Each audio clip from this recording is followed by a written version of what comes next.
This moderately sized desktop audio box is an audio interface, studio monitor, and a modular amplifier, depending on how loosely you use the definition, and it's made by VOX.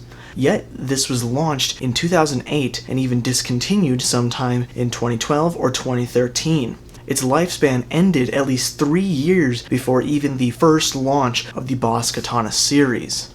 And it was launched around the same time as the Line 6 Spider 4, though the Spider's total lifespan was obviously longer. But what is this thing?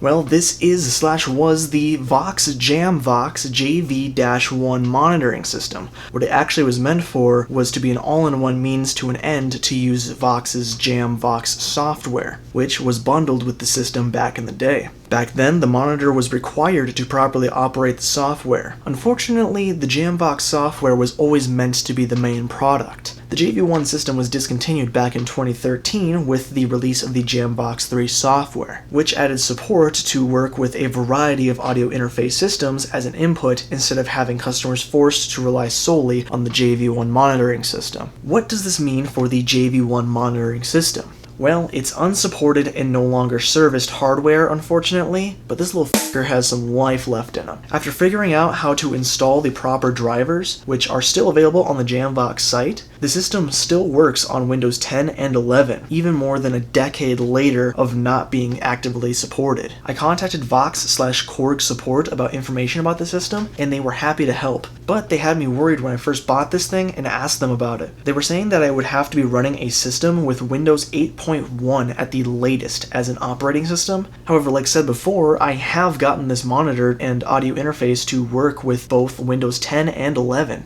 Unfortunately, the fact of the matter is that eventually this system isn't going to work, and it's more than likely going to be because of dumbass Microsoft changing something in Windows 11. The best part of this system currently is that I do technically have a license to use the Jamvox software now as well, as long as I have the monitor connected though. But before you go out and buy one of these specifically to gain access to the software, I'm not for sure if you can always get the software just for having the monitor. The software isn't exactly cheap if you want to buy it new either, currently running at $100 at the time of writing this video. But we've talked about how the monitor can work, but now, should it? Many people, and especially tone snobs, are going to and have put this system down without even experiencing it. Because how can something like this sound accurate or even good? Well, I'll have to get back to you about the accuracy, but I think that this thing sounds pretty decent when you get the settings and the program right.